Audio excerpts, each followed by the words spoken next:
Dime qué te pones a matizar en medio del horror y te diré quién eres. O mejor aún, te diré a qué partido político perteneces y qué tan profundo enterraste tu dignidad en el patio trasero de tu conciencia. Lo hallado en el rancho Izaguirre en Teochitlán, Jalisco, no es una anomalía histórica ni tampoco es un accidente estadístico. Es simplemente el último capítulo visible de una novela negra que México lleva escribiendo con sangre durante décadas. Una obra maestra del terror nacional que por fin, y gracias a las madres buscadoras, y solamente gracias a ellas, logró colarse entre los titulares que normalmente reservamos para las ocurrencias presidenciales y los memes de la semana. Y sí, ya lleva un buen rato en los titulares. ¡Qué sorpresa!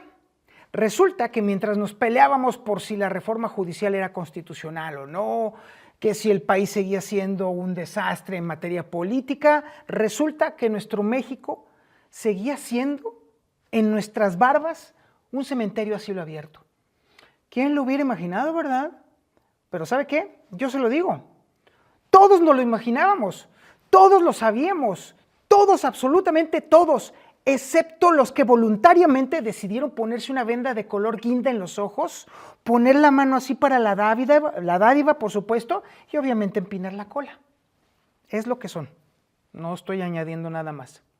Durante años los colectivos de madres buscadoras, mujeres que el gobierno convirtió en expertas forenses por necesidad y por abandono, habían denunciado la existencia de crematorios improvisados, fosas clandestinas y centros de reclutamiento forzado operados por el crimen organizado bajo la complicidad de autoridades que preferían mirar hacia otro lado, preferiblemente hacia el logo de Pemex, hacia un aeropuerto vacío o hacia un tren inútil, a donde quiera que fuera, menos al verdadero problema. Pero claro, el asunto no eran los cuerpos calcinados, ni las familias destrozadas, no. Ahora resulta que el problema nacional, que el debate del país es definir con precisión académica si un lugar donde se queman los cuerpos humanos puede llamarse crematorio sin tener una chimenea reglamentaria. A eso se ha reducido todo, o es hacia lo que quieren reducir la discusión los morenistas, los de la 4T. Quieren hacerlo todo una discusión lingüística. Uy, sí, y seguramente eso reconforta enormemente a quienes buscan a sus hijos desaparecidos. No, hombre, brillante. La 4T desperdició miserablemente el tiempo convirtiendo a la derecha moribunda en su némesis perfecta.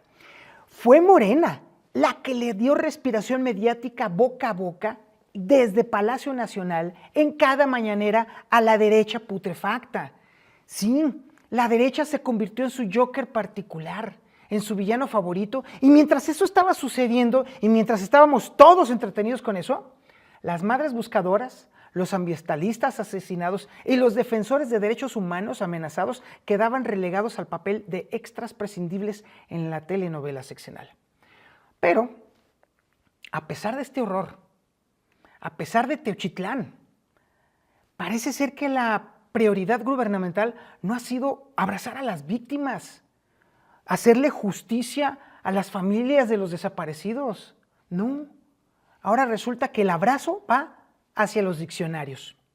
Ahora resulta que el asunto es discutir la semántica, debatir términos, polemizar la sintaxis, disputar las definiciones.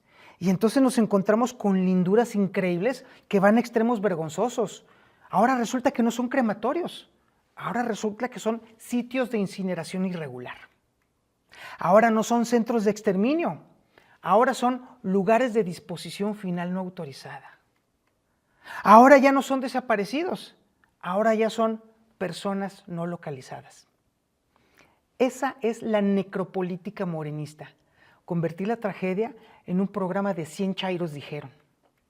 Y mientras tanto la oposición, ese conjunto de partidos que cuando gobernaron sembraron los primeros campos de exterminio y ahora fingen que los descubren, se está rasgando las vestiduras digitales y exprime cada gota de sufrimiento ajeno hasta convertirla en tweets indignados y hashtags oportunistas.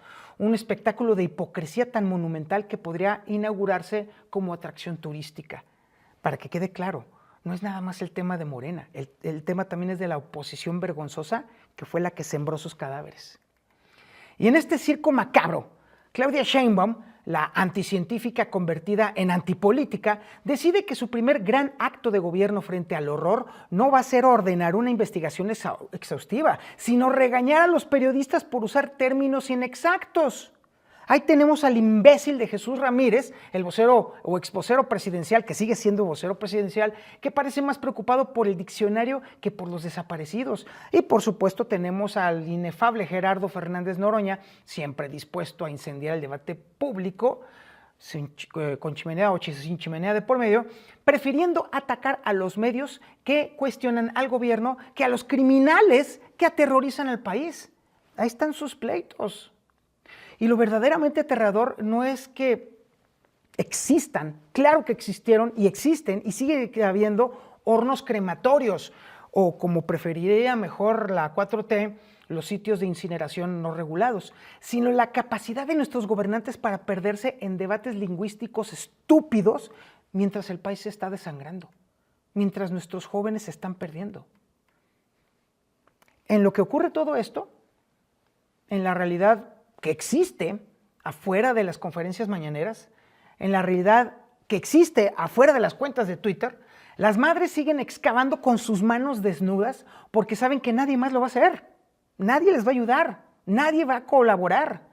El horror no se detiene por los matices semánticos ni por las discusiones bizantinas sobre qué término es más apropiado para describir la masacre. El horror está allá afuera y sigue existiendo. Pero, no sé, tú dime. Dime qué te pones a matizar en medio del horror y te diré no solo quién eres, sino también cuánto te importa realmente el sufrimiento ajeno. Porque en el México de hoy parece que defender la terminología oficialista es más importante que defender la vida misma. Y así, la 4T vuelve a asesinar a los desaparecidos con su crueldad y con su indiferencia.